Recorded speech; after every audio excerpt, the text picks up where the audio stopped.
पण कवी मनाचे किशोर कदम, सौमित्र म्हणून ओळख. ते अभिनय करत असताना त्या गोष्टीचा कशा पद्धतीनं फायदा होतो? कारण ऑब्झर्वेशन आणि या सगळ्या गोष्टी असतातच कायम. डोक्यात काहीतरी शब्द असतात. माहिती नाही काय असेल ते.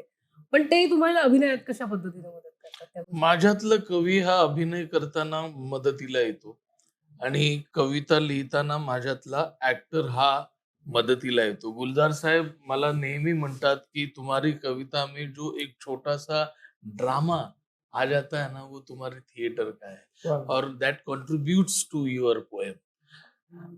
तो एक छोटं नाट्य त्या या कवितेमध्ये प्रत्येक कवितेमध्ये छोटं नाट्य येतं. मी जाणून-बुजून आणत नाही, पण हा आस्पेक्ट गुलजार साहेबांनी मला बघ माझी आठवण येते का? हे कर, ते कर. दिसतं ती तिकडे चालली, ती तिकडे चालली. हाय बघ माझी आठवण येते का? वगैरे.